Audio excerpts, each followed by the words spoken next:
So we're finally going to start. We're on page 159. And this week we're going to focus on the 7 double letters, which are the letters that have 2 sounds, like the bays and the vays. And the gimel, which has another sound, I think it's gimel. And the resh, which we don't know, especially Ashkenazim are like helpless at some of these. But the kaf chaf, pei fei, and the tough stuff, those are the ones that we pronounce even till today with two ways. Even though it's a thuf. The suf was originally like a th. Like a th. Okay, tha or ta or da. So let's take a look at the text, and then we're going to be connecting that to the 7 days of the week and the 7 planets. Again, don't expect the 7 planets to be the same 7 planet, the planets that you went to school and learned about. It's some of the same and some others as well. So so let's take a look at that. Okay. Yeah. And of course, the 7 days of the week, and it's following chapter 3 in terms of a big emphasis on what we would refer to as astrology, or what we call in Hebrew mazel, and the times of the planets and the days, the particular days of the week. And next chapter 5 is really the epicenter of the idea of zodiac, the connection between each month's zodiac and other elements of the power of each month.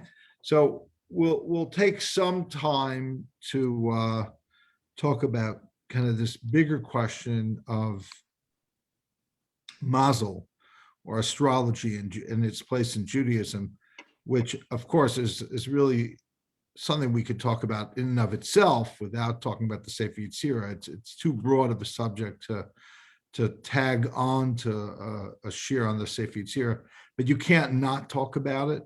So because Sefer Yetzirah seems so obviously so interested in astrology, and most Jews think we don't believe in astrology, and they'd be right if they were strictly speaking followers of Maimonides. So let's just jump right in, okay? So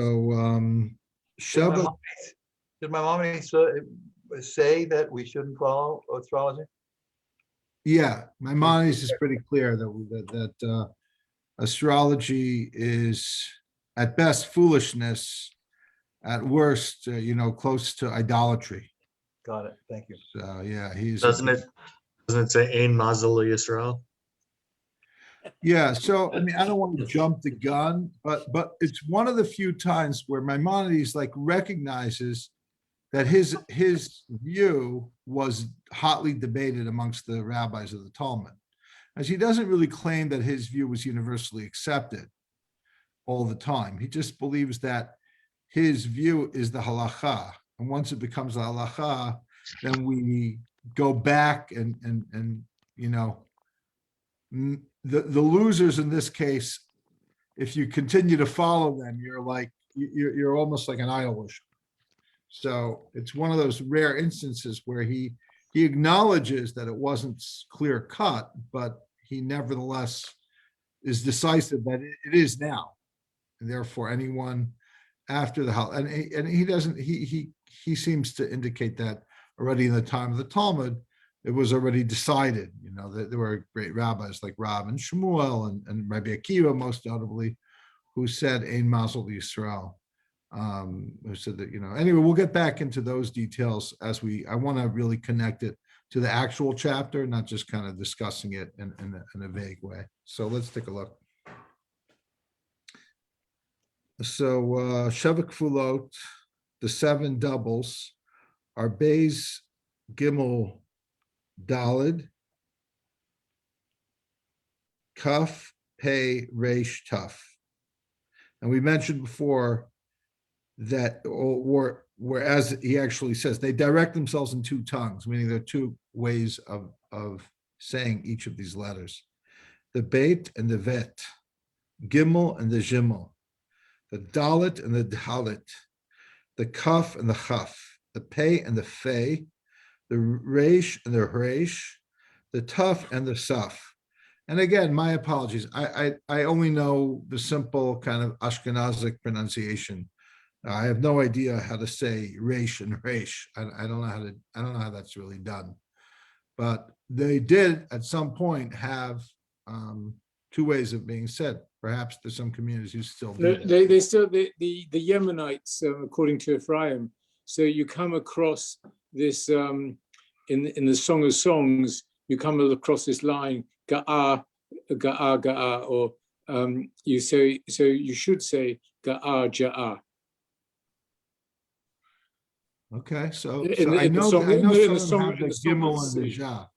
Yeah. The Gimel So and I the don't know Gimel. about Resh, but I know with the Yeah. Dalit, the Resh and the Dalit, I don't think have such a, but Yeah, so they have some, but not all of these 7. Yeah, some more. but We have some also. Yeah, we all have some. Chabad pronounces a resh a little bit differently. Yeah, but I don't think they have 2 ratios. You know what I mean? Yeah, I know what you're saying. Yeah. It's 2 ways of interesting. pronouncing the ratio. It's interesting that the shin is not included. I mean, I know it's already included in another group, but it also has 2 ways. Yeah, Of saying it. that's a good point. Yeah. But he says then specifically, and you ask, that's a valid point. Maybe we'll come back to that if I have an answer. I don't have one right off the top of my head. Tamnis Rach Bikasha, a structure of soft and hard. So like the bays is hard, the vase is soft. Gibar v'chalash, strong and weak.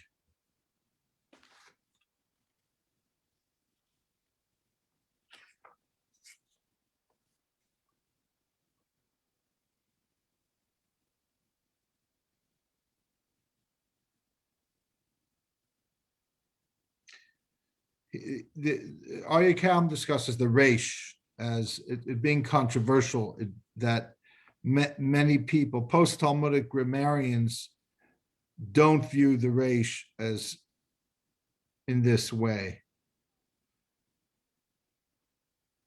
Okay.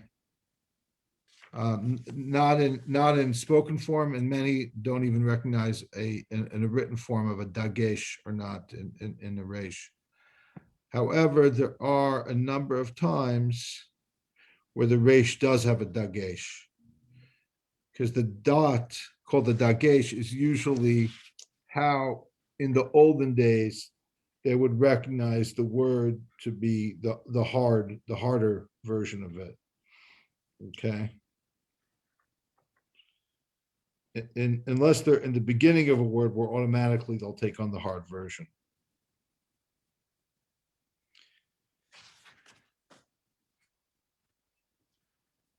Okay.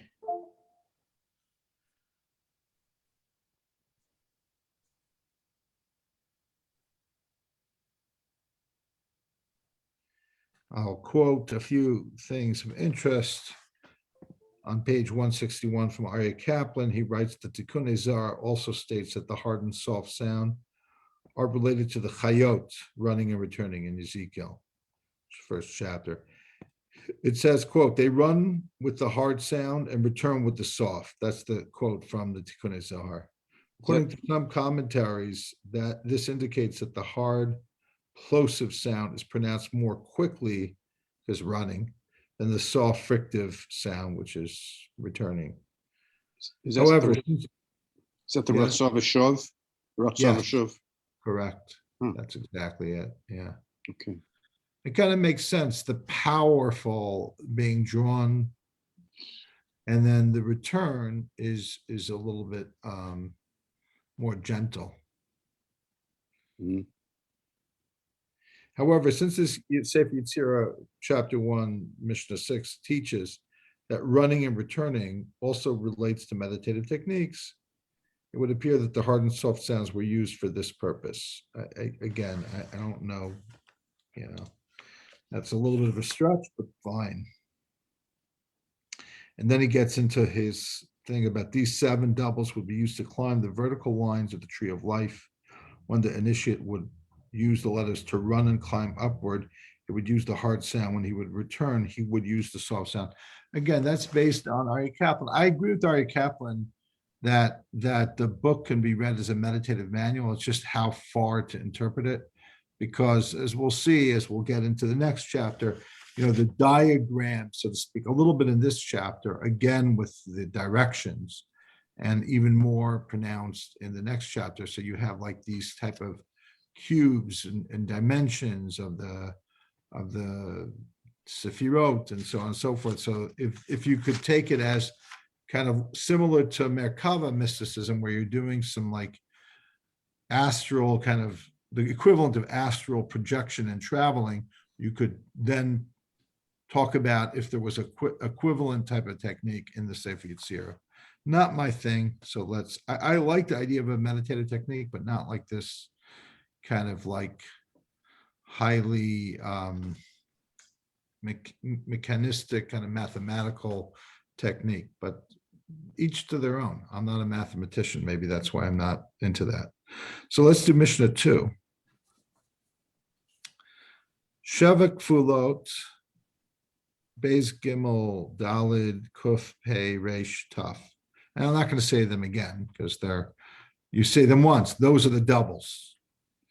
Yesodam, their foundation are 7 character traits. We'll assume they're in the same order as the letters, although not necessarily, but let's assume they are. Chachma, so the first letter of the Beis would correspond to wisdom. Osher, wealth, money. That's assuming that wealth means money. You could say it means Ezo Asher Samech B'Chalko, or like the Ishbitzer says, who's wealthy? Somebody who always thinks they're poor and is starving to get more money. So that would connect to the Gimel. Zera, seed, which usually means offsprings, but could also mean growth in other areas. That is connected to the Dalid, and I'm sorry, Beis Gimel Dalid, yeah, and life connected to the Chaf, dominance connected to the Resh, peace connected to the Tuf, and grace. What am I missing? Beis Gimel Dalid, Kaf, Pei, Resh, Tuf, wisdom, wealth, seed, life, dominance. I missed the pay, I guess. Yeah. The peace, the peace, dominance is pay, peace is the resh, and the grace is the tough. And let's just go further because it kind of explains itself. Okay. Just note that he says these 7 times, also in the note of the Kaplan, says are connected to the 7 times it says it was good in the account of creation. Okay.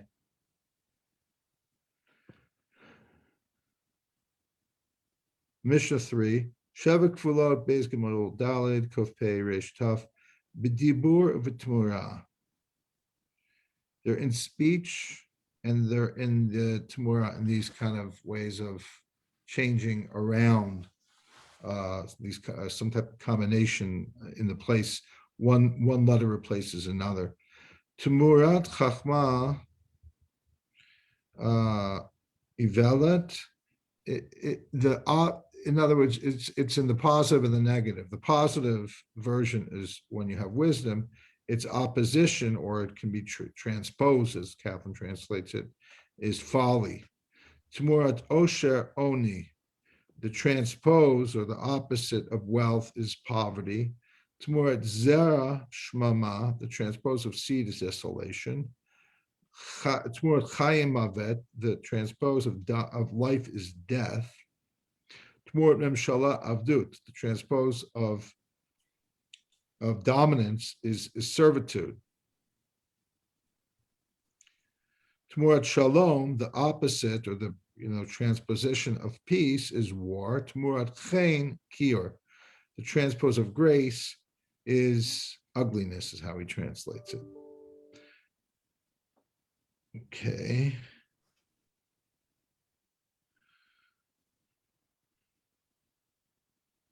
Nothing here. We're going to skip. I don't see anything compelling to read to you here in the notes. Mishnah 4, Sheva Kfulot. Again, the 7 doubles, Beis, Gimel, Dalet, Kaf, Pei, Resh, Taf. Ma'ala Umata, they correspond to the following directions: up and down, Mizrach Umayr, east and west, Tzafon v'Darom, north and south, the Heichal HaKadosh Mechuvan be'emsa, and the holy palace precisely in the middle. V'hu noses kulam, and it carries them all. Okay. Is this, can I just interrupt? We're following in this also the same format as in Sefaria edition? I don't know.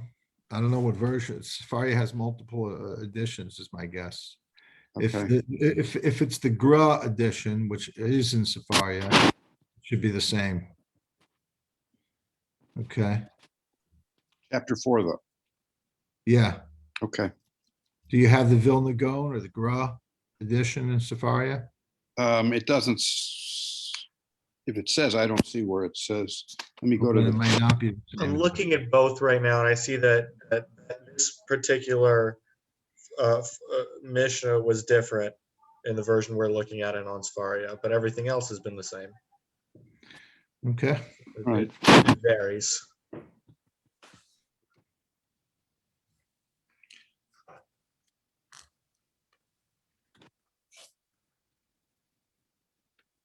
So again, you can take this really literally and match up every word with every letter. You could match up the good and the bad with the good, one way of pronouncing the letter and the other way of pronouncing the letter. Now you could match them up with the dimensions of space, north, south, east, west, up and down, and the kind of, emsa, the mechuvan be'emsa, this middle, the space that carries them all. And again, if you look at the table 29, according to the Gra, on page 164, the matchup is as follows. The base is wisdom, right? That makes sense in terms of just simply the order. And that connects to chesed, which is the Gra trying to fit in to make sure that the Sefer Yetzirah matches with the Zohar and the Ari. And then that corresponds to south. Notice that that the south is just meaning from other sources that we associate south with chesed or wisdom, not really indicated within the text here in any way. It's not ordered like that. They wouldn't match up by the order itself as presented. And then the Gimel with wealth, Gvura and north, the Dalet with seed, Tiferet and east. What it does have in common is wisdom, wealth, seed, life, dominance, peace, and grace are all in order. And somehow will just match up with Chesed, Gvura, Tiferet, Nezachot, Yisod, Malchus, as they will with the Beis, Gimel, Dal, Kaf, Pei, Resh, Taf. South, north, east, up, down, west, center. There's similar matches to that in terms of Netzach and Hod, up and down. We find things like that in the Zohar. Malchut being center and so on. Okay, so Kaplan, below that, the second box quotes the Talmud. Two of these concepts are alluded to in the Talmud. He who wishes wisdom, let him face south. He who wishes wealth, let him face north. And that's reflected in the temple, where the menorah was related to wisdom was in the south, while the temple indicating wealth was to the north. Again, you have to understand the power of the Sefer Yetzirah in ancient time was you literally went in a certain direction to be associated with wealth or wisdom. They really believed that there was some kind of connection between those. Okay. We're going to continue with Mishnah 5, page 165. Shev Kfulot Beis Gimel Daled Chaf Pei Reish Taf. These 7 double letters are Sheva below Sheish. They're 7 and not 8. I'm sorry, 7 and not 6. Sheva below Shmona, they're 7 and not 8. Same language we used when we talked about the 10 Sefirot, that there were 10 and not 11, 10 and not 9. Or I guess 10 and not 9, 10 and not 11. It's interesting language. We all, that's so much more famous than the 7 and not 6, 7 and not 8, which is interesting because we think that the 10 Sefirot, there's nothing else, there's nothing even similar to them.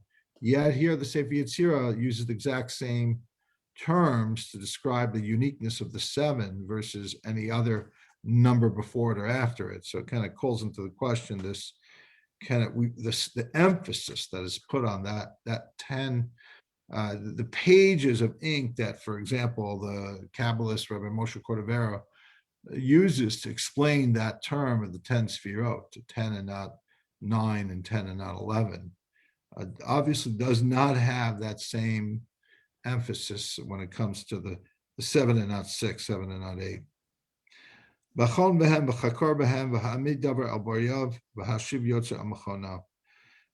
them and probe with them, make each one stand on its essence.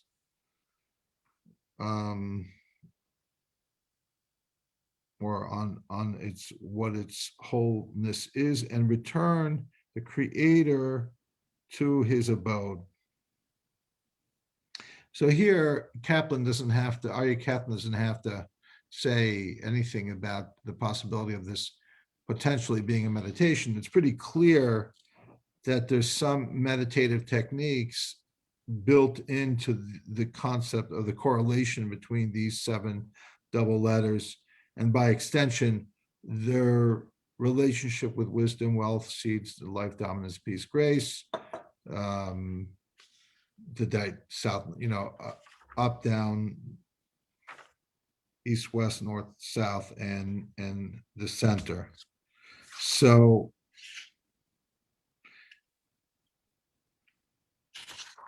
a simple meditation would simply be a realization of kind of what space is, and somehow coming to realize that there's a concept that says we call God hamakom, the space, the place. But the commentators say it's not that God is the place, it's that the place that we live in and inhabit, what we call space, it's not that God lives in it, but rather he is the space of where the world is in. We're in him, he's not in us.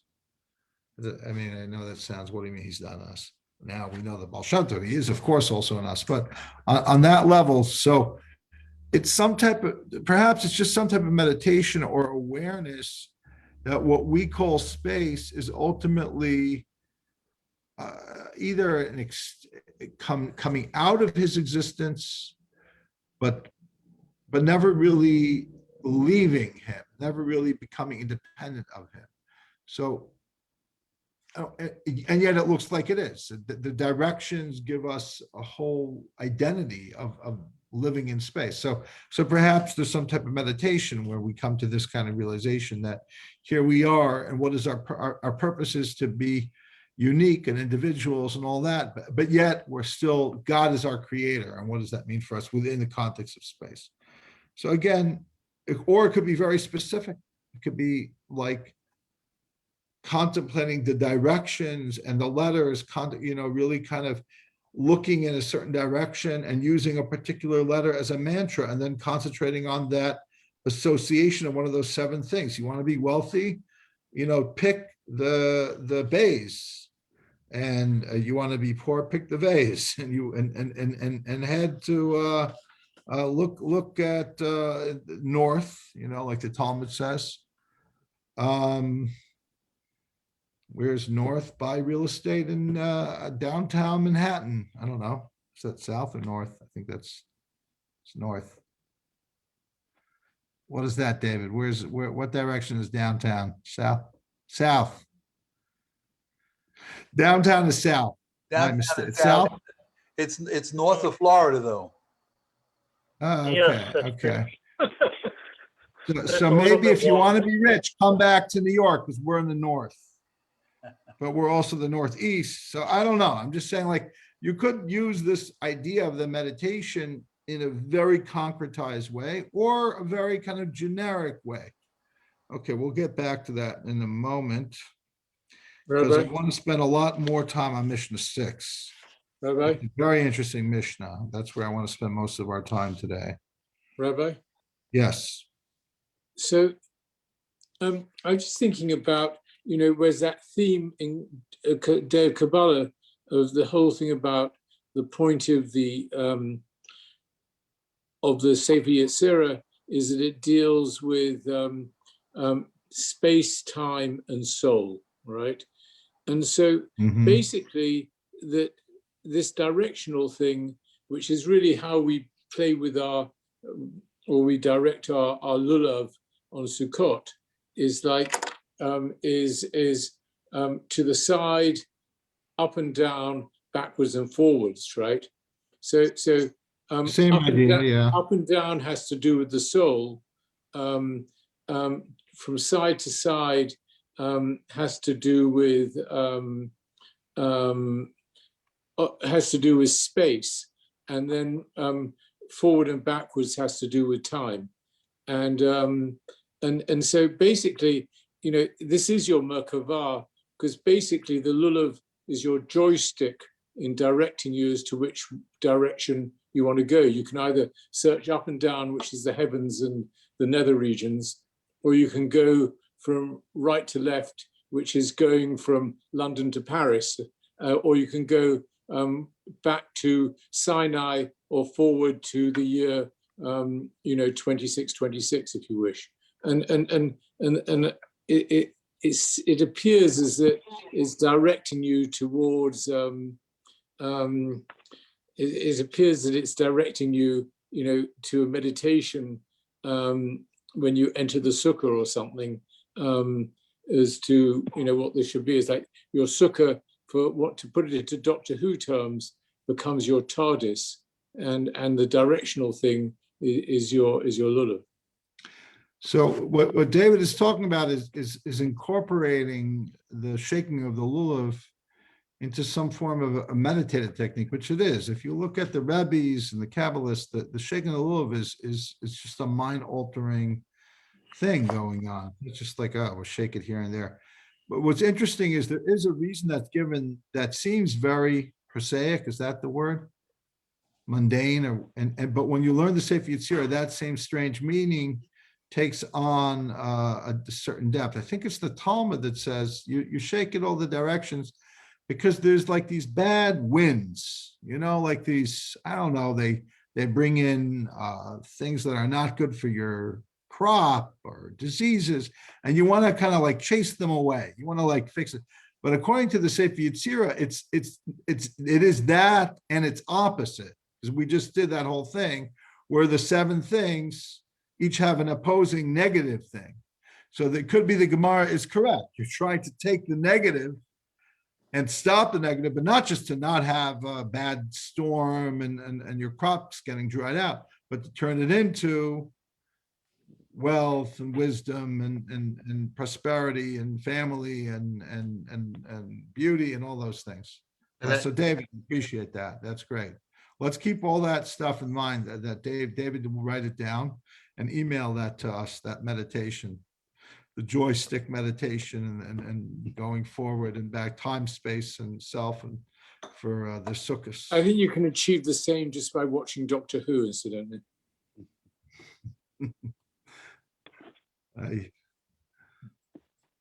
Sorry. Okay. Yeah, no problem. Good Torah. Yeah. So let's do Mishnah I- 6. Yes. I've done Abed. some similar meditations. Yeah. Mhm. With a lulav, or just start without the lulav? Without the lulav. You could do it without the lulav, yeah. But it's when you're having like $100 escrow, it feels like, oh wow, this is for real. I better get something out of this. That's when Jews meditate. When why did I spend $100 on this lemon? Because it's going to help me. I Okay. think it could enhance the meditation if you have $100 esrog. Yeah. I think so too. So let's take a look at this this But Mishnah. the lulav and the esrog are the names, is God's name. You know, the esrog is the yud. The two smaller plants are the two hays, and the vav is the the lulav itself. It's the Right. Yeah, palm. yeah. Okay, good. So we are going to continue. Okay. Sheva Kfulot, Beis Gimel Dalid, Kaf Pei Reish Taf. Yesod, these 7 letters, the doubles of foundation. Chakikan, Chatzvan, Sarfan, Shaklan, Vehemiran. He carved them out and carved them out. 2 ways, two expressions of carving. Sarfan, Shaklan, Hemiran. It translates it as he permuted them, he weighed them, he transformed them. V'tsar behem sheva kochavim ba'olam. And with them he formed 7 planets in the world. Shiva Yamim, and 7 days. The Shana of the year, meaning the 7 days of the week. Shana just means time. Shiva Sh'arim B'nefesh, Zachar and Nekeva, the 7 gates of the soul, and the soul of male and female. Well, the 7 gates of the soul, male and female, the Mishnah will explain exactly what they are. It'll also explain what the 7 planets are. So let's turn to the next Mishnah, and then we're going to go back to explain this Mishnah more in depth. Mishnah 7. So when I do finally explain this, it's going to be Mishnah 6, 7, 8, 9, and 10, and 11. Okay. Well, we'll stop at some point to explain it. Mishnah 7, Shiva Kochavim Ba'olam. Here are the 7 planets in the world, or in the universe. Shabtai, Saturn, Tzedek, Jupiter, Ma'adim, Mars, Chama, the Sun, Noga, Venus, Kochav, Mercury, Levana, the Moon, Shiva Yamim B'Shana, Shivat Yamei Shvuah, the 7 days of the week. The 7 days in the universe refer to the 7 days of the week. Shiva Sha'arim B'Nefesh, Zachar Nekeva, the 7 gates of the soul in male and female are Shtei Einayim, the 2 eyes, Shtei Aznayim, the 2 ears, Shtei Nikvei Ha'af, the 2 nostrils, V'Hapeh, and the mouth. Let's do one more Mishnah, because the other Mishnayot that follow Mishnah 8 are pretty much the same in describing the correlation between any given planet, day of the week, and one of the 7 parts of the kind of, eyes, nose, mouth, ear thing. Himlichos beis b'chachma. He crowned the letter beis, right? That's the first of the 7 doubles, with wisdom, which is the first of the 7 positive character traits associated with the 7 doubles. The kashalo keser, and he crowned or tied it with the crown. But sarfan zebazeh, and he combined them one with another. But sar behem levana ba'olam, and then he formed the moon in the universe. Yom Rishon, parallel to what it says in Genesis, the first day. It doesn't mention the moon on the first day, but okay. Bashana, in time, in space. The ayin yamin benefesh zechar nekeva, and the right eye in the body of a male, female, male and female. Okay. I don't want to be a smart ass, Rabbi, but he really does mention the Yes. moon on the first day of creation, is because the light of the moon is that light which was Good. put away for the Siddiqim in the time to come. So that kind of, the light of the moon is kind of alluded to Okay. in the first day. Okay, that's good. That's good. I was waiting for somebody to, correct me. Sorry, Rabbi. Good, that's good. So I'm not David is correcting you, trying to I'm just adding to it, okay? No, what David is saying is, obviously the Sefer Yetzirah knows the Genesis story, and it doesn't talk about the moon on an open level, but there must be some allusion to the moon, and that's one of them. Okay, good. So he's just going to go further. I'll just do one more Mishnah. Himlichos, it's Mishnah 9 on page 175. Himlichos gimel ba'osher v'kashal lekeser v'tzarfen sebezeh v'tzar behem ma'adim ba'olam yom sheni b'shana v'oz yimin b'nefesh zachar nekeva. He made the letter gimel, king over money, wealth, and tied it with a crown, and combined one with another, and formed the planet of Mars in the world, of the universe, and Monday in the year or the time, and the right ear in the soul of the male and female. And then the same thing continues. Okay, so let's talk a little bit about this thing with the 7 planets. Okay, so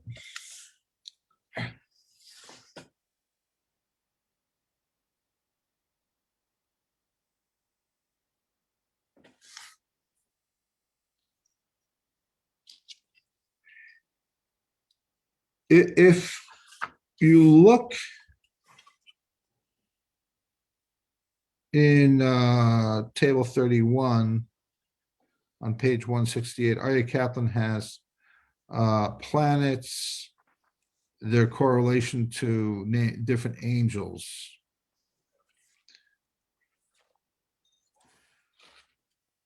And then on Sunday, I'm sorry, on table 32, he actually has a section in Shabbos 156a. I looked it up just to see what's really going on there. About days of the week, the Gemara seems to indicate that being born on a particular day of the week gives you a propensity to leadership or anger. So for example, I think Monday, he says anger and seclusiveness. If I'm not mistaken, it says you're going to either be a murderer or a shochet, because it's Ma'adim, it's Mars. Actually, not here. Here Mars is looks like it's Saturday, but no, I think in the Gemara Mars is not Saturday. Mars is generally Tuesday because Mardi is in French. So But I'm thinking then the Talmud, it's Monday. I'll look it up. I just looked it up. My memory is so bad that I can't say like I remember what it is. But the point of the Talmud is part of a bigger conversation. It doesn't match up, by the way. The description of each day and the planets and their association in the Talmud and Sefer Yetzirah are not the same. But what seems to be the same is the Talmud seems to be taking seriously, at least at first glance, this concept of astrology of the significance of the days. Now, by the way, if you really want to get into it, what it really is that if you look, there's two things. So for example, if you look at table 33, you have the letters on top, Beis Gimel Daled, Chaf Pei Resh Taf. You have A, wisdom, moon, sun, right eye. That's under the Beis. Under Gimel is wealth, Mars, Monday, right ear. Under Dalet is seed, Sunday, Tuesday, right nostril. Now you'll notice that there's usually two days. No, there's one Sunday, Tuesday. Sometimes there's one planet and one day. But really, if you really think about it, if you turn to page 181, they say that based on the story of creation and the planets being created on Tuesday night, Tuesday night going into Wednesday, my mistake. It would look something like this. The first hour would be Saturn. The second would be Jupiter. The third would be Mars. The fourth would be the Sun. The fifth, Venus. The sixth, Mercury. And the seventh hour, which would be midnight, the moon. And then what we then do is each of those days would, whichever appeared, the first hour of each evening is dominated by a different planet. So for example, Sunday is Mercury, Monday is Jupiter, Tuesday is Venus, Wednesday is Saturn, Thursday is the Sun, Friday is the Moon, Saturday is Mars. Not what we've been necessarily saying until now.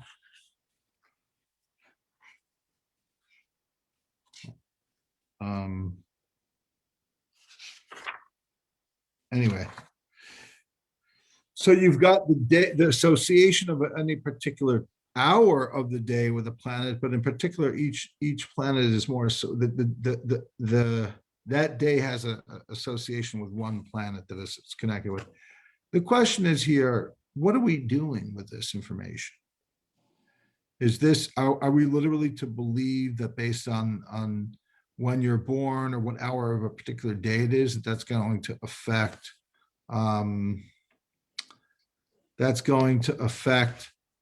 a choice that you're going to make? Because if you do believe that, that would come into stark contrast with some of the rabbinic understanding of not being like a soothsayer includes people, one of those prohibitions to the Rambam and possibly other Rishonim include people who make plans based on whether an hour is a good auspicious time to do it or not.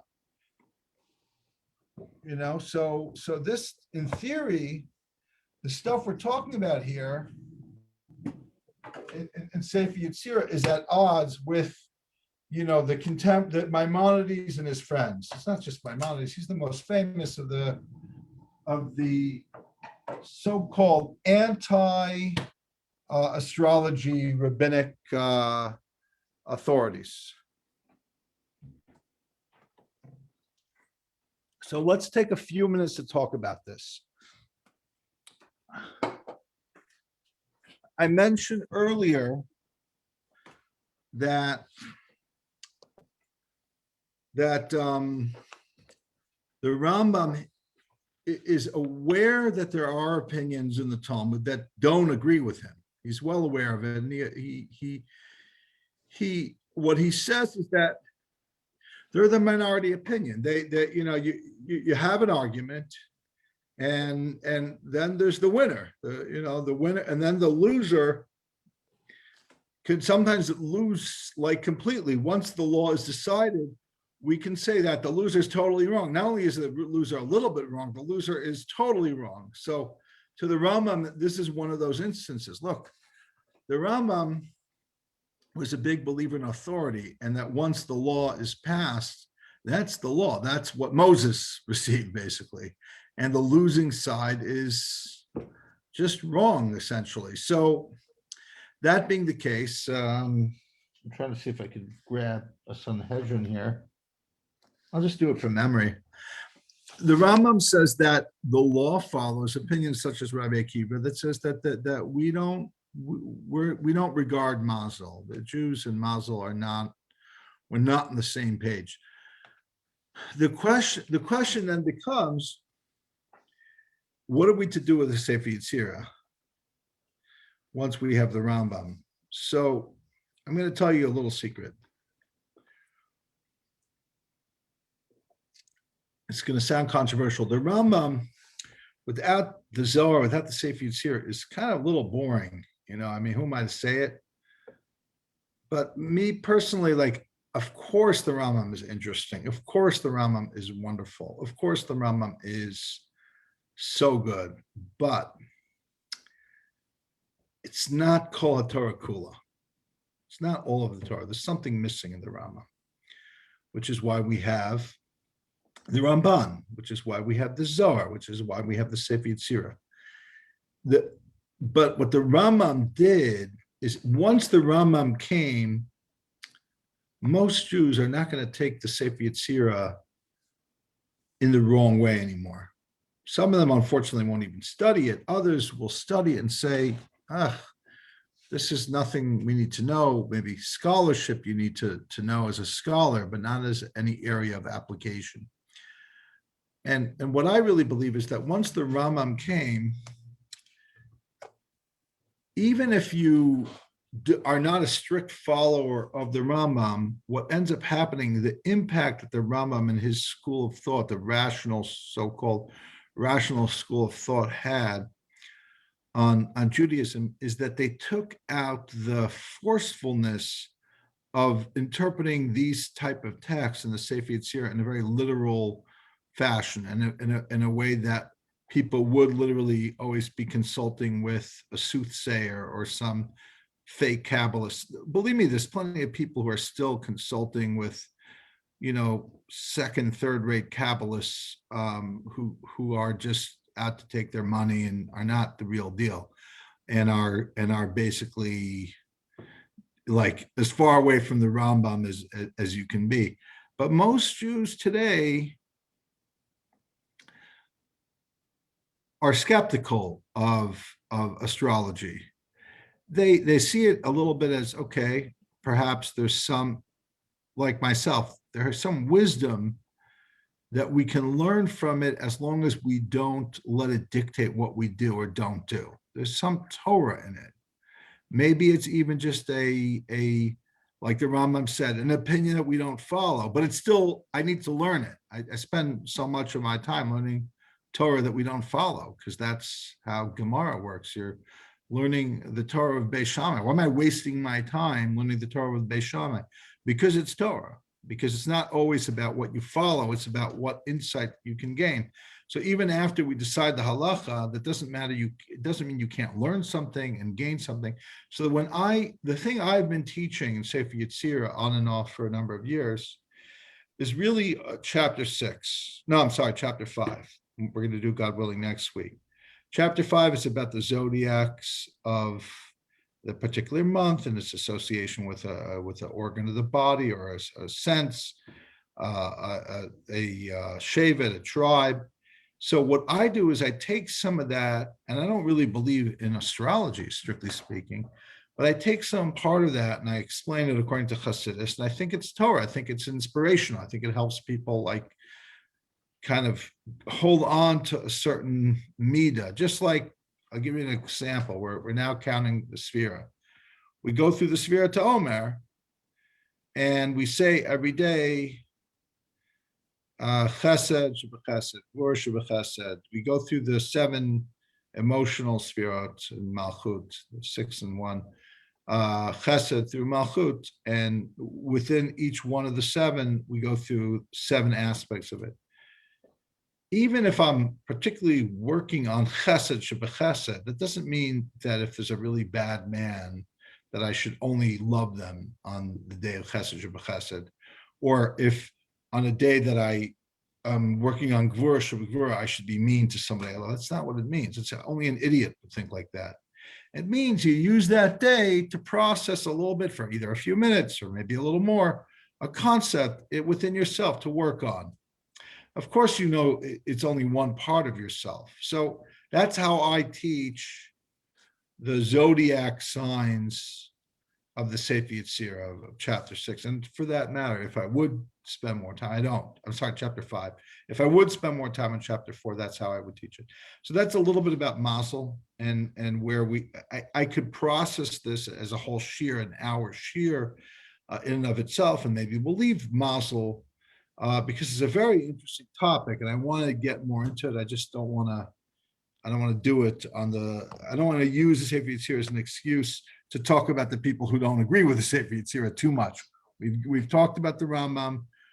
We've talked about the influence that he's had, and post Rambam, even though people who read Sefer Yetzirah read it differently. Okay, so we're going to go to Mishnah, and I just want to let you know I'm encouraging people to go to the 10 p.m. Maariv because we need to do that, and I myself am going to go, so I'm going to have to end it on my end a few minutes earlier, so that's why I'm going to go right back into the text. Can I just ask a question? Sure. Okay, this is on page 170, figure 43. Where do these, I don't know what to call them. Is this Neokian? I mean, where does this come from? Is it what? Say it again. It's called Neokian. There was this idea that there was this happened in, I believe, in England in Elizabeth's time. There was one of her. She had an astrologer on staff whose name I can't remember. I think his name. His name was John D. And this is not Enochian. This comes from Sefer Yetzirah Malach. These symbols. Okay, that's where that comes from. I think so. Okay. Yeah. He says Evan Shoham, but the other one is Raziel Hamalach, I believe. Yeah. Okay, great. And what's the dating on that book? The dating of the Evan Shoham, or the Sefer Raziel? Oh, you're asking a loaded question. Old. You know, Old. Well, I've been anywhere- silent all Malach these wrote years. it. Huh? It's attributed to a Malach giving it to Adam Harishon, so it's old. Yeah. So Yossi, that's a hard question. I'm not going to go there now. Figure that out on your own time. Okay. Okay.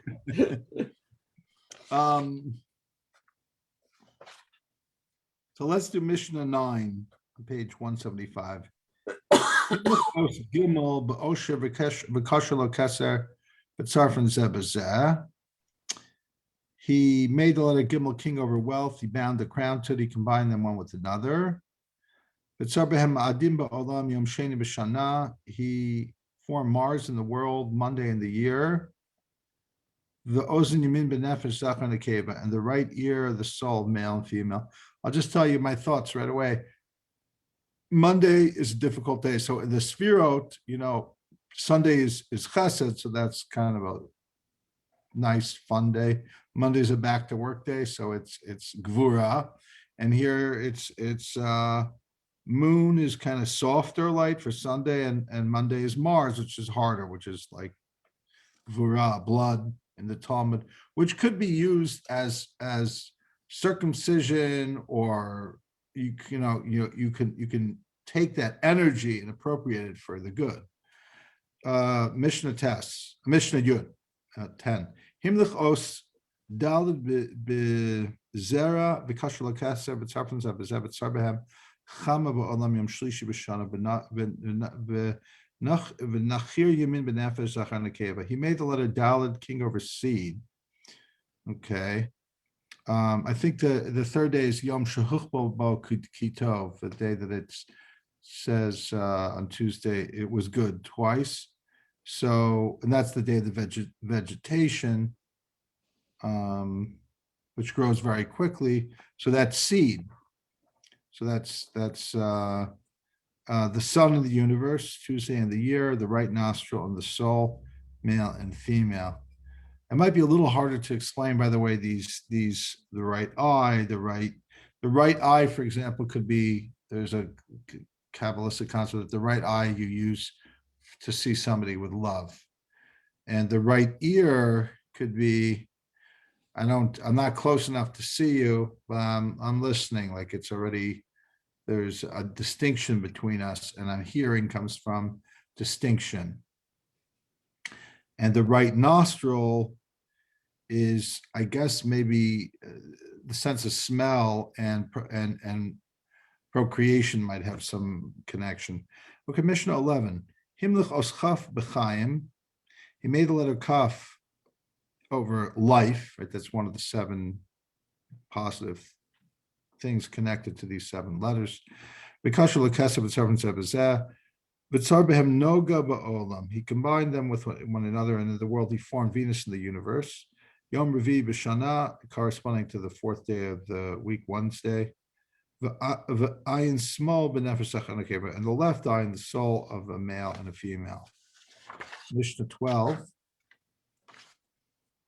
Himlich os pei b'memshala v'kasher lo keser v'tzarfim zeh b'zeh. He made the letter pei king over memshala, rulership or dominance, kingship.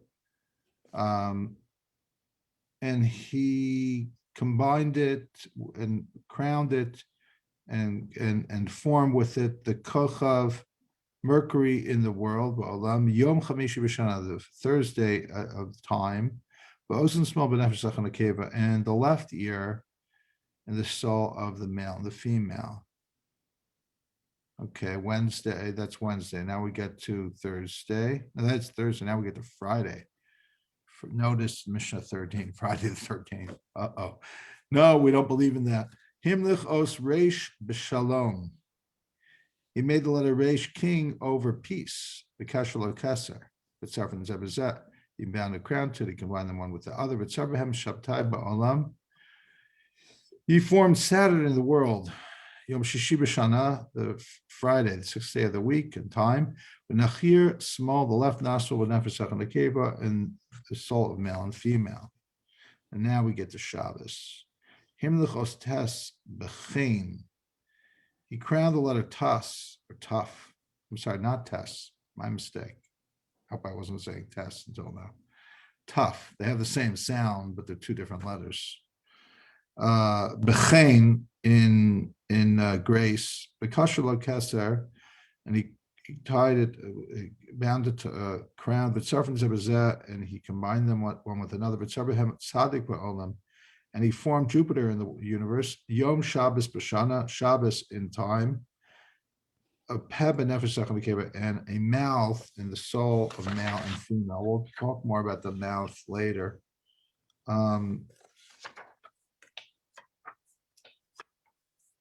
Mishnah 15, page 185. Sheva kfulot, these 7 doubles, Beis, Gimel, Dalet, Kaf, Chaf, Pei, Reish, Taf. Shebehen nechkakin sheva olamot, that were with them engraved 7 universes. Shiva Rakian, 7 firmaments, 7 heavens, we call them. Sheva aratzot, 7 lands, I guess, like equivalent to what we would call a continent. Sheva Yamim, 7 seas. Shiva Naharot, 7 major rivers. Sheva Midbarot, 7 major deserts. I'm adding in the word major, meaning obviously there's a lot more than 7 rivers, but 7 rivers of note and distinction. And likewise with deserts. And, Sheva Yamim, 7 days. Sheva Shvuot, right? We just talked about the Sphere to Omer. That's 7 weeks. Right, that's Sheva Shanim, 7 years. The sabbatical is 7 years, and then Shemitah. Sheva Shmitin, 7 of 7, and then you have the Yovel, 49 years, 7 of 7. Sheva Yovlot, and then you have 7. We never really hear about the idea of 7 times 49. So, like, that's a very significant, and I believe new, meaning first time that appears, the concept of 7 jubilees. The Heichal HaKadosh and the Holy Palace. This is the Lubavitcher Rebbe's favorite Mishnah on Sefer Yetzirah. It's his first mimer. It's his first mimer, correct. Kol HaShvi Chavivin, all the 7s are cherished. So actually, my guess is one of the first appearances of this concept of Kol HaShvi Chavivin, it's a medrash, is this parallel to the medrash of Chavav es Hashviyas Tachas Kol Hashemaim. There was a big part of Kabbalah is the idea of the 7 and the 7 sevens and the jubilees, and it's here in the Sefer Yetzirah. So it's a very beautiful passage.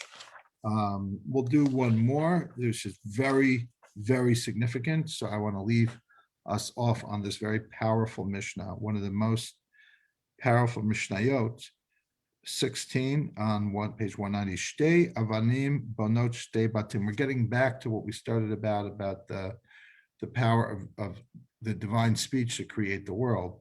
So 2 stones build 2 houses. And I'm not going to have time to do this now, but I want you guys to read R.E. Kaplan's commentary on this. Shalosh avanim bonot shisha batim.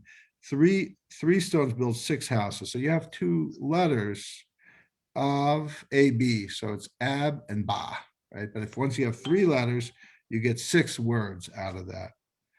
And there are stones are in the place of letters. So Arba avanim bonot arba ve'esrim batim. If you have 4 stones, letters, you build 24 homes. Chamesh avanim, 5 stones, bonot mea ve'esrim batim, build 120 stones. You have to be good at math. Sheish avanim bonot shava me'ot ve'esrim batim. 6 stones build 620 homes. 7 stones build 5,040 houses. From here on, go out and calculate that which the mouth cannot speak and the ear cannot hear. I'll read that in Hebrew. Sheish avanim bonot shava me'ot ve'esrim batim. Shava avanim bonot chamishet alafim va'arbaim batim. Mikan le'el tzeva v'chashuv ma she'ein hapeh yachol l'daber. So that is, if you look at table 43, by the time you get to 22, the number is very big. The permutations, right? It's so many. It's beyond a trillion or whatever. It's more than Biden wants to spend. Okay, with that, I am going to run to Marv. Yeah, So, same here. yeah, thank you. Thank you. Thank you.